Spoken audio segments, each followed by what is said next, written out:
I'm Michael Kearns, and welcome to Michael Mentors, our second installment.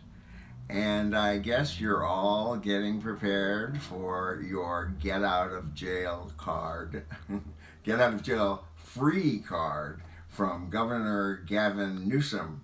That should be happening in a couple of weeks. Now, what that means, I'm not exactly sure because there is the stipulation that you still wear your mask. That could change, of course, because we know that these rules and laws are very changeable, it seems.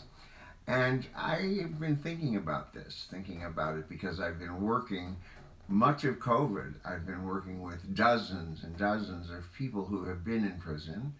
And I suppose it's not the best analogy for us to suggest that it felt like we were in prison when we were in our homes with all the luxuries that exist, when there are people who really are in prison and they have no luxuries. I've worked with people on the notion of when they get out of prison and what happens in those days right when they leave prison after 6 months, after 23 years. And what happens is not pretty. What happens is most often, they return almost immediately to the life they were living when they went in prison. There's been no rehabilitation. There's been no study. There's been no books. There have been no classes. Nothing other than more criminality that occurs within the walls of the prison, if you will. And so, what would one do when you're put out onto the street? You have no family, you have no friends.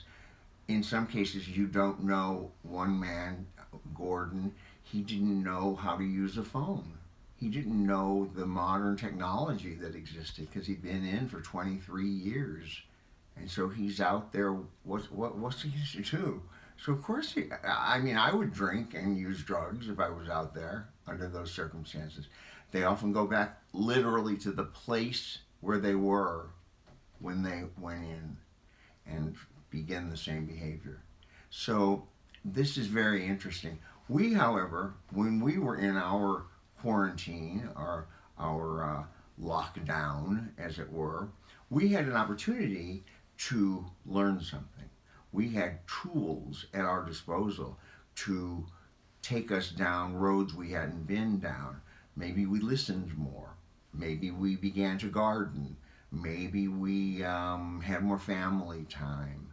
Maybe we did some art project. People are not making fun of these things, but I think that people really did make some significant moves in their lives, some emotional moves, some spiritual moves. And I think that what we realized, ironically, is that we put ourselves in some jails. And I think that those jails were jails we had to break out of, whether those are the jails of workaholism, jails of self-obsession, jails about money, jails of self-image, jails of what other people think of us. It goes on and on and on, this list. Only you know what your particular jail is. And how do you break out of that jail? And do you, now that we're free, now that GovGav is allowing us to live life more normally, do you return to your habitual behavior? Do you let go and forget the lessons you learned? We have lived through two plagues, AIDS and COVID.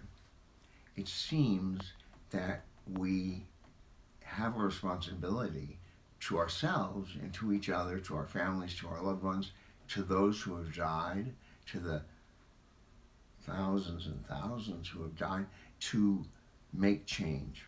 Whether that's the environment, whether that's our own households, it seems like we are the ones who are here to make change. I must say that I can't express the disdain I feel for the way America has held on to its ties to slavery which have led to the prison industrial complex, which is, of course, tied to greed and nothing but greed and racism.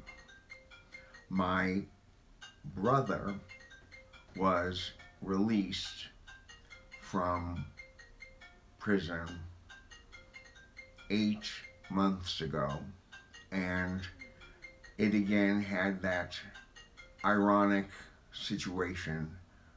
He was released after 23 years, and he has dementia. So he was released into a COVID world after 23 years with dementia. Over 200,000 prisoners will be diagnosed with dementia in the next 10 years. They do nothing about it.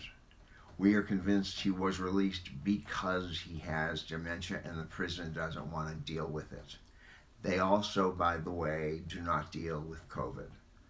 There's 1 out of 5 prisoners across America who have COVID.